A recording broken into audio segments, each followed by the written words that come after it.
Befinde mich im Anflug auf Alan. Zielanflug erfolgt manuell. Nehme Kursanpassung auf Zielgebiet vor.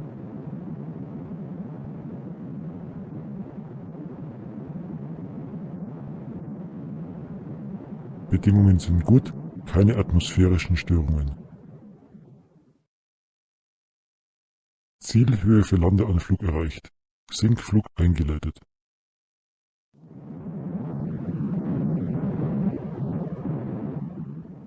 Schau mal, der Star Defender kommt. Gehst du ihn begrüßen? Ich habe hier noch kurz etwas zu tun. Ja, ich sag dem Piloten Hallo. Bis gleich.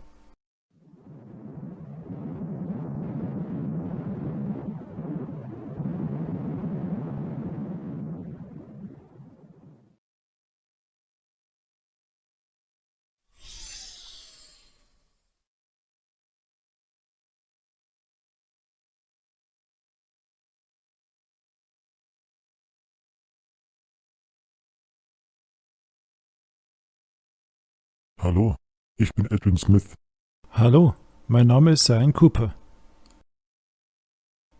Da drüben haben wir unsere Erkundungsbasis aufgebaut. Der Sonar Transmitting Cruiser ist alles, was ich und mein Kollege brauchen. Das ist das einzige Schiff, das direkte Kommunikationsverbindung mit der Station herstellen kann. Alle anderen sind auf die Hilfe von Kommunikationszwischenstationen angewiesen. Die gibt es hier draußen aber noch nicht.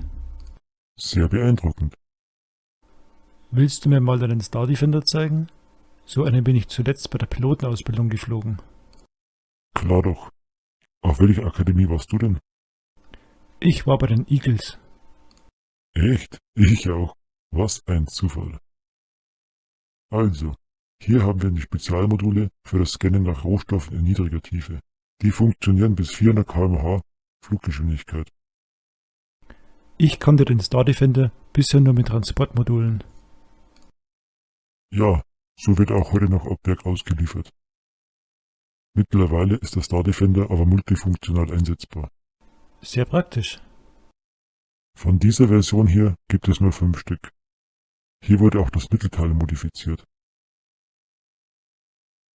Und hier haben wir den Tiefenscanner.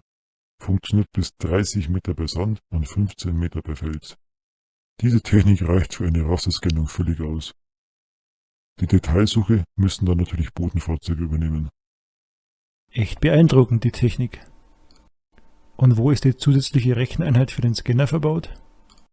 Die ist im Heck verbaut. Dafür muss ich auf den standardmäßigen Roboter verzichten. Und um den Star Defender zu fliegen und gleichzeitig den Scanner zu bedienen, wurde ein komplexes Bedienelement eingesetzt. Sehr schön, danke für die Erklärung. Nun lass uns zu meinem Kollegen gehen.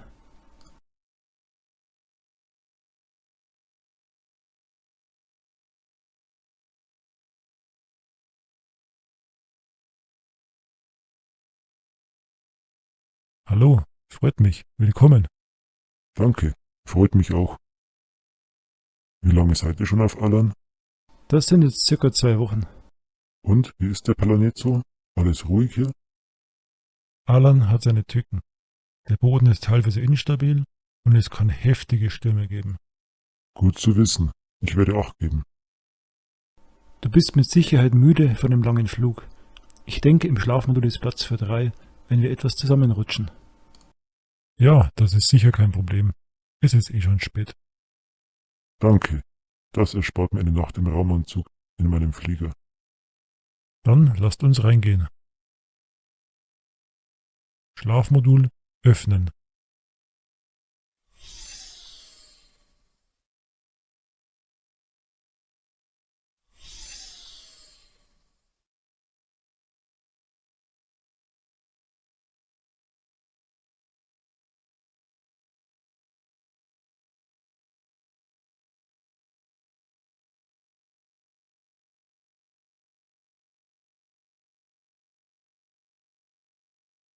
Tut gut, den Helm mal wieder abzunehmen. Und danke für den Snack. Ich hatte echt schon ordentlich Hunger. Jake, du trägst den schwarzen Anzug der Spezialisten. Was ist dein Fachgebiet? Ich habe Geologie studiert und mich dann weiterentwickelt zum Spezialisten für die Entwicklung von neuartigen Treibstoffen. Da liegt momentan der Hauptfokus von der Futron Corporation. So, wir verstauen jetzt auch unsere Anzüge und dann können wir den morgigen Tag besprechen. Ich breche morgen zeitig auf. Ich werde das gesamte Suchgebiet großflächig abscannen. Ich werde aus mittlerer Höhe operieren und den Boden schleifenförmig abfliegen. Die Ergebnisse werde ich euch dann online übermitteln. Alles klar. Wir werden mit dir von hier aus in Verbindung bleiben. Aber jetzt mal zu was anderem. Hast du irgendwelche Neuigkeiten? Wir haben lange nichts mehr gehört. Fernsehen ist ja nicht. Was macht zum Beispiel die Konkurrenz? Hab lange nichts mehr von den Blacktons gehört. Ja, die haben sich für einen anderen Planquadraten des Systems entschieden. Aber hin und wieder kann man vereinzelten Flugverkehr auch hier feststellen. Vermutlich Erkunder, wie wir sie auch einsetzen. Es wurden aber keine Ansprüche auf Rohstoffgebiete angemeldet. Und was gibt's sonst noch von der Erde? Irgendwelche interessanter Klatsch und Tratsch?